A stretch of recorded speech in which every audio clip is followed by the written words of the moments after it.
Welcome to the another lecture of life process. In this lecture, we're going to discuss about the human heart. ठीक है, तो बेटा human heart में actually में human heart का सबसे पहले फंक्शन समझते हैं. तो ह्यूमन हार्ट का जो काम है ना वो क्या है, पंपिंग करना, ब्लड को पंप करना, राइट. तो ह्यूमन हार्ट का सबसे पहला काम है पंप करना. दूसरे की बात करें, ह्यूमन हार्ट की साइज क्या है, एक क्लोज फिस्ट के बराबर. जब आप मुट्ठी बांधते हो ना तो मुट्ठी के बराबर आपका हार्ट है, चाहे लेफ्ट चाहे राइट. ठीक है. दूसरा, मगर बोला जाता है, कहीं बुक में लिखा है कि ह्यूमन हार्ट के नॉन वर्किंग हैंड के बराबर है. नॉन वर्किंग हैंड मतलब आपका लेफ्टी या राइटी या जो भी हो उसके हिसाब से.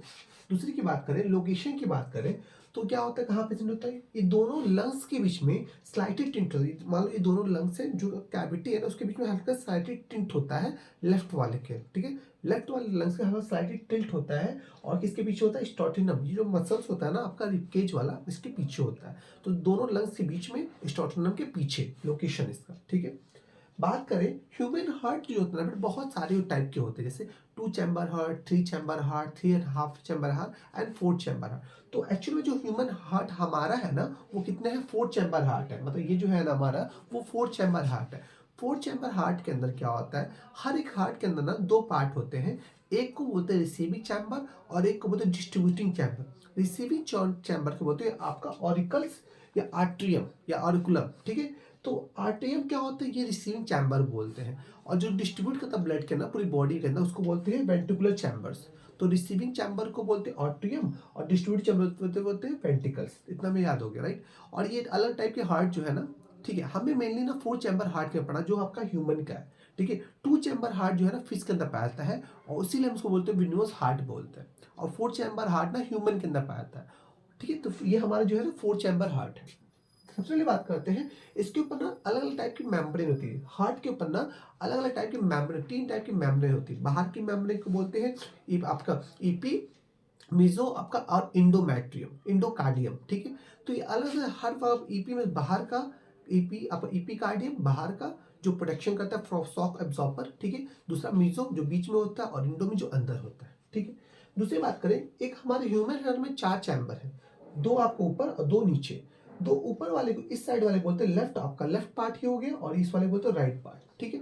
तो जो जो ऊपर चैम्बर होता है ना उसको वो क्या है, तो वो आपका बस रिसीव करते हैं, राइट. बस वो रिसीव करने का काम है और इसीलिए हम इसको बोलते हैं ऑरिकुलम या ऑर्टिकल. ठीक है. ऑरिकुलम इसको बोलते हैं जो रिसीविंग चैम्बर है. दूसरे हैंड पे हम ये बोल सकते हैं कि जो बॉडी के अंदर ब्लड डिस्ट्रीब्यूट करने का काम है, या दूसरा काम ये बोल सकते हैं कि जो बॉडी के लंग्स तक ब्लड पहुंचाने का काम है ना, वो कौन पहुंचाता है, आपका वेंट्रिकुलर से पहुंचाते हैं. मतलब ऑरिकुलर जो है रिसीविंग चैम्बर है, चाहे दोनों, चाहे राइट हो, चाहे लेफ्ट हो, चाहे राइट हो. इधर वाले को लेफ्ट बोलेंगे, इधर वाले को राइट बोलेंगे. ठीक है. चाहे आपका लेफ्ट हो या राइट हो, दोनों क्या रिसीव करने का काम करेंगे. उसी तरह जो आपका लेफ्ट और राइट वेंट्रिकल्स वो क्या डिस्ट्रीब्यूट करने का काम करेंगे. ठीक है. हम इतना समझ गए. फिर आगे बात करें, लेफ्ट आर्ट्रियम के अंदर ना बेटा चार चार जो होते पल्मोनरी वेन्स होते हैं. चार क्यों बोला सर, बोलोगे सर 5-6 क्यों नहीं बेटा, बिकॉज दो आपके पास दो लंग्स है, दो लंग्स से ना ब्लड आता है दो पाइप में. तो एक लंग से दो पाइप में आता है, दो लंग, दो पाइप इधर दो पाइप इधर, 4 पाइप हो गए. तो कितने हैं, 4 पाइप है. और उस पाइप का नाम है पल्मोनरी वेन्स का नाम है. आर्टरी नहीं, वेन्स याद रखना है कि ब्लड ना लंग्स से ब्लड कैसा आता है, लंग्स मतलब लेफ्ट, आपका लेफ्ट साइडेड लंग्स और राइट साइडेड लंग्स जो होता है ना, उससे 4 नसें आती हैं, 4 वेन्स आते हैं और उस वेन्स को बोलते हैं पल्मोनरी वेन्स. और ये पल्मोनरी वेन्स कहाँ से कौन सा ब्लड लाएगा, ऑक्सीजनेटेड ब्लड. पल्मोनरी वेन्स हमेशा जो है ऑक्सीजनेटेड ब्लड लाता है in the case of heart. ठीक है. केस ऑफ हार्ट के अंदर पल्मोनरी वेन्स हमारा ऑक्सीजनेटेड ब्लड लाएगा लंग से. अभी बेटा लंग्स से कहाँ लाएगा, लंग्स से ब्लड लाएगा आपका आपका लेफ्ट आर्ट्रियम के अंदर. तो लेफ्ट आर्ट्रियम के अंदर ब्लड आ गया. ठीक है. लेफ्ट आर्ट्रियम के अंदर ब्लड आ गया और ये लेफ्ट आर्ट्रियम जो होगा ना इसको आपका कॉन्ट्रैक्ट करेगा, मतलब सिस्टोल करेगा. ये सिस्टोल करेगा. जब ये सिस्टोल करता है ना तो सिस्टोल कितना, और ये जो सिस्टोल यहाँ पे होता है ना, सिस्टोल कितना 0.1 सेकेंड का होता है. जो ये कॉन्ट्रैक्ट करेगा ना आर्ट्रियम, ये कितना होगा, मतलब दोनों तक कॉन्ट्रैक्ट होगा, इधर भी होगा इधर भी कॉन्ट्रैक्ट होगा, दोनों साइड में कॉन्ट्रैक्ट होगा. जिसकी वजह से, और कितना टाइम का होगा, 0.1 सेकेंड का होगा. जिसकी वजह से जो आर्टरी में ब्लड होता है वो फ्लो करता है दूसरे चैम्बर में, जिसका नाम है वेंट्रिकल्स, लेफ्ट वेंट्रिकल्स. इस चैम्बर को बोलते हैं लेफ्ट वेंट्रिकल. और जाता है ना, कैसे जाता है, इसको बोलते हैं बाइकस्पिड वॉल. ठीक है. ये आपका बाइकस्पिड वॉल इसको बोलते हैं. तो बाइकस्पिड वॉल का काम क्या है बेटा, कि इससे ना जब ये ना कॉन्ट्रैक्ट करे, ये भी कॉन्ट्रैक्ट करेगा. चलो अभी देखता हूँ. सबसे पहले मैंने क्या बोला, पल्मोनरी वेन से ब्लड जो ऑक्सीजनेटेड ब्लड आया हार्ट के अंदर, कहाँ है, लेफ्ट आर्टरियम के अंदर, लेफ्ट आर्टरियम से कहाँ गया आपका, लेफ्ट वेंट्रिकल्स के अंदर, और लेफ्ट वेंट्रिकल में क्या होगा, अभी कैसे गया, बाय द कॉन्ट्रैक्शन। कॉन्ट्रैक्शन क्या बोलते हैं, सिस्टोल बोलते हैं, राइट। अभी जब सिस्टोल हुआ ना, तो जब ये सिस्टोल हुआ, जब ब्लड इसमें आ गया तो ये खुल जाएगा, ठीक है, इसको बोलते हैं डायस्टोल, राइट। तो अब क्या होगा, सिस्टोल में तो फुल वो दब जाना और डायस्टोल में आपका खुल जाना। तो सिस्टोल के बाद जब ब्लड इसमें आ गया तो ये आपका जो वेंट्रिकल्स है वो भी क्या, वो भी सिस्टोल करेगा, और इसमें जो सिस्टोल का टाइम नहीं लगता ना, 0.3 सेकेंड का लगता है। वेंट्रिकल्स को सिस्टोल करने का टाइम जो है 0.3 सेकेंड लगता है, ठीक है, क्योंकि इसकी वॉल मोटी होती है आपकी थोड़ी सी कंपेयर विद अपर वन, ठीक है। दूसरी बात है, वेंट्रिकल जब अभी जब सिस्टोल आएगा ना, तो उसमें क्या होगा, ये ब्लड जो ना इसमें ऊपर ना चले जाए, लेफ्ट आर्टरियम में चले ना जाए, इसको प्रिवेंट करने के लिए क्या होता है, ये जो बाइकस्पिड वॉल वो क्या होता है, बंद हो जाता है। और जब वॉल बंद हो क्या होगा, पीछे ब्लड जाएगा नहीं, तो ब्लड नहीं जाएगा तो इसको क्या बोलते हैं, it prevent the backflow of blood. तो बाइकस्पिड वॉल का काम क्या हो गया कि खून को पीछे ना जाने देना, दूसरे चैम्बर में लेफ्ट आर्टरियम में पीछे ना जाने देना, तो उसको बचाना। बाइकस्पिड क्या प्रिवेंट करता है ब्लड का पीछे जाने से, राइट। इसको बोलते हैं back, prevent the backflow of blood. अब ब्लड कहाँ आ गया, ब्लड आ गया आपका लेफ्ट आर्टरियम में। लेफ्ट आर्टरियम के अंदर क्या हो गया, लेफ्ट आर्टरियम से आयोटा की थोड़ी पूरी बॉडी के अंदर आपका डिस्ट्रीब्यूट होता है। तो अगर पूछा गया कि बॉडी के अंदर ब्लड कैसे डिस्ट्रीब्यूट होता है, by the help of iota, ठीक है। आयोटा की थोड़ी पूरी बॉडी का डिस्ट्रीब्यूट होता है। दूसरी बात है, आयोटा में जब तीन टाइप के लिख लेंगे, ठीक है। एक जो होगा आपकी बॉडी के ऊपर पार्ट में, उसको बोलते सुपीरियर, एक बोले बॉडी नीचे जाएगा उसको बोलते इंफीरियर, और तीसरा ना बॉडी में ब्लड जो हार्ट को भी ब्लड मिलता है, हार्ट को कैसे ब्लड मिलता है, तीसरा आयोटा। तो मेनली आयोटा तीन पार्ट में डिवाइड होता है, जो तीन जगह डिस्ट्रीब्यूशन करता है, एक आपके बॉडी के ऊपर, एक बॉडी के नीचे, और एक आपका हार्ट को देता है। तो अगर पूछा गया क्वेश्चन कि ब्लड जो हार्ट को कहाँ से ब्लड मिलता है, तो आयोटा से मिलता है, सिंपल से। बॉडी के ब्रेन को कहाँ मिलता है, आयोटा से मिलता है। लेग को कहाँ मिलता है, आयोटा से मिलता है, राइट, सिंपल सी बात है। अब इतना बॉडी डिस्ट्रीब्यूट हो गया, मतलब बॉडी में रिसीव हुआ आपका लंग से, और डिस्ट्रीब्यूट कौन किया, आप आयोटा डिस्ट्रीब्यूट कर दिया, हमें इतना समझ में आ गया, राइट।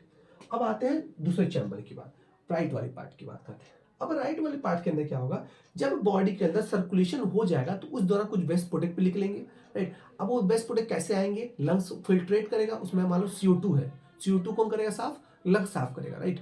तो लंग्स कैसे करेगा, हम उसको फिर कलेक्ट करके लाएंगे। तो बेटा कलेक्शन का जो काम है ना, वो करता है आपका वेना केवा। अब वेना केवा में दो टाइप के होते हैं, एक को बोलते हैं सुपीरियर वेना केवा, एक को बोलते हैं इंफीरियर वेना केवा। अगर बॉडी के ऊपर से ब्लड को खींच के लाना है तो काम करेगा सुपीरियर वेना केवा, और अगर यही काम जो बॉडी के नीचे से ब्लड को खींच के लाना है तो काम करेगा इंफीरियर वेना केवा। तो वेना केवा सिंपल से क्या करता है, कलेक्शन करता है ब्लड के बॉडी के ऊपर के बॉडी के नीचे से।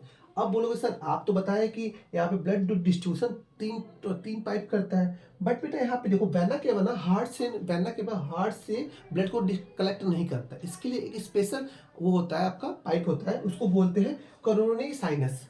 तो ब्लड जो है हार्ट में कहाँ से, हार्ट को कौन ब्लड कलेक्ट करता है, कोरोनरी साइनस, याद रखिएगा। कोरोनरी साइनस जो है ना ब्लड कलेक्ट करता है हार्ट से। तो बॉडी के अपर पार्ट से कौन कलेक्ट करता है, सुपीरियर वेना केवा। बॉडी के नीचे पार्ट से कौन कलेक्ट करता है, इंफीरियर वेना केवा। और बॉडी के लंग्स से सॉरी हार्ट से कौन कलेक्ट करता है, आपका कोरोनरी साइनस जो है हार्ट से कलेक्ट करता है, ठीक है। अब आते ब्लड यहाँ से कलेक्ट हो गया, फिर ये सिस्टोल मूवमेंट, फिर ये आपका आरटीएम है, सिस्टोल मूवमेंट फिर से करेगा, मतलब ये दबेगा, राइट, ऐसे दबेगा, दबेगा क्या होगा, ब्लड यहाँ से यहाँ आ जाएगा, ठीक है। और यहाँ पे भी वॉल होते हैं, एक्चुअली में यहाँ पे ना, यहाँ पे ये हिस्से वॉल नहीं होते, रीजन ये होता है कि ये ऑलरेडी ऊपर हिस्से होते हैं, जो ये एक्चुअली सुपीरियर वेना के बाद इंफीरियर वेना के बाद ना ये ऊपर साइड में होता है, इसलिए यहाँ वॉल नहीं होते, ठीक है। उसी तरह कोरोनरी साइनस के अंदर वॉल होते हैं, ठीक है, और ये भी ना ट्राइकस्पेड वॉल ही होते हैं, ठीक है, कोरोनरी साइनस में। अब आगे आता है, अब ये आगे आया तो वॉल, अब ये वॉल से इधर आ गया, कब आया, दबने से, इसको बोलते हैं सिस्टोल। सिस्टोल की दबने से ब्लड कहाँ है आपका, आपका राइट आपका वेंट्रिकल्स के अंदर, ये राइट वेंट्रिकल्स हो गया, राइट। अब वेंट्रिकल्स में आया ना, तो किसके थ्रू आया, आपका इस वॉल को बोला ट्राइकस्पिड वॉल, ट्राइकस्पिड वॉल बोलते हैं। ट्राइकस्पिड वॉल का काम क्या है बेटा, सिंपल सा जो इसका काम था क्या था, prevent the backflow of blood, simple सा काम करेगा। अब ब्लड इसमें आ गया, कहाँ पे आ गया, आपका राइट वेंट्रिकल्स में आ गया। राइट वेंट्रिकल से होता है, बॉडी जो होता है लंग्स के पास ब्लड जाता है, लंग्स में कैसे जाएगा, उस पाइप को बोलते हैं पल्मोनरी आर्टरीज। तो पल्मोनरी आर्टरीज जो होता है ना, वो ब्लड को कैरी करता है टू द लंग्स। तो आया क्वेश्चन, ब्लड लंग्स से कौन लाया, पल्मोनरी वेन्स, और ब्लड लंग्स तक कौन ले गया, पल्मोनरी आर्टरीज। ये आपका जो होता है कंट्रोल। दूसरी बात है, जब ये कॉन्ट्रैक्ट करता है ना आपका यहाँ पे, तो यहाँ पे क्या कॉन्ट्रैक्ट करता है, तो यहाँ पे इसको बोलते हैं आपका सिस्टोल। यहाँ पे सिस्टोल सेम टाइम 0.3 सेकेंड का टाइम लगता है, ठीक है। अब यहाँ जब सिस्टोल हुआ ना, तो यहाँ पे क्या होता है, ये क्लोज हो जाता है आपका, और ये काम सिंपल है, बैक फ्लो ऑफ ब्लड करता है, prevent the back flow of blood, और ये ब्लड आपको पहुंच के आपका लंग्स में, तो लंग्स सिंपल से क्या करेगा, उसको फिल्ट्रेट करेगा और उसमें ऑक्सीजन डाल देगा, ठीक है। तो बेटा इसमें नॉर्मली जो होता है इस चैम्बर में, राइट हैंड चैम्बर के अंदर होता है डीऑक्सीनेटेड ब्लड का फ्लो, मतलब डीऑक्सीनेटेड ब्लड का सर्कुलेशन। उसी तरह लेफ्ट हैंडेड चैम्बर के अंदर होता है ऑक्सीनेटेड आपका ब्लड का सर्कुलेशन, ठीक है। हम इतना समझ में आ गया। हमको याद क्या रखना है, कुछ पॉइंट्स। मेन क्या है, बॉडी में डिस्ट्रीब्यूट कैसे होता है, अयोटा के थ्रू। बॉडी में कलेक्ट कौन करता है, लंग से ब्लड कौन कलेक्ट करता है, पल्मोनरी वेन्स, ठीक है। दूसरा बाइकास्पिड वॉल का क्या काम है, prevent the back flow of blood. तीसरा नेक्स्ट क्या है, सुपीरियर वेना का बॉडी के ऊपर से ब्लड कलेक्ट करता है, इंफीरियर वेना बॉडी के नीचे से करता है। दोनों वेना का काम है कलेक्शन करना। हार्ट से ब्लड कौन कलेक्ट करता है, करोनरी साइनस से कलेक्ट करता है, ठीक है। दूसरा ट्राइकस्पिड वॉल है, ट्राइकस्पिड वॉल क्या करता है, prevent the back flow of blood. दूसरा आयोटा आपका भी, इसको बोलते हैं पल्मोनरी वेन्स, आर्टरीज, और आर्टरीज क्या करेगा, ब्लड को पहुंचाएगा लंग्स के पास, ठीक है। इतना काम हो गया। अब बेटा यहाँ पे आपको दिखोगे ना, यहाँ पे आपको मैंने वेना केवा के पास में एक और होल्स बनाया हुआ है, और इसको बोलते हैं एसए नोड बोलते हैं, साइनो आर्ट्रियल नोड, इसको बोलते हैं पीस मेकर। आपकी धड़कन जो धड़कती है धक धक धक धक धक, उसको बोलते हैं पीस मेकर। तो ये पीस मेकर ही ना, एक जो धक धक करता है ना, वो इसी वजह से आपका पीस मेकर ही इसको रेगुलेट करता है कि हार्ट ना कब तेज होना चाहिए। जब आप रनिंग करते हो आपका हार्ट बीट तेज हो जाता है, पीस मेकर का काम है। और कुछ हार्मोन का भी काम है, बट मेनली ना पीस मेकर क्या करता है, एक तरह का रेगुलाइज करता है आपकी हार्ट कितनी पंप करनी चाहिए, राइट। तो ये इसका काम है। तो हार्ट क्या, हार्ट को कौन रेगुलेट करता है, तो हार्ट वेव को पीस मेकर करता है, ठीक है। दूसरा आपको याद रखना है, कोरोनरी साइनस जो है हार्ट को हार्ट से डीऑक्सीनेटेड कलेक्ट करते हैं, और डिस्ट्रीब्यूट करता है आयोटा डिस्ट्रीब्यूट करता है। तो बेटा इस लेक्चर में हमने हार्ट खत्म कंप्लीट कर लिया। नेक्स्ट लेक्चर में हम आगे फर्दर डिस्कस करते हैं about the heart. Thank you.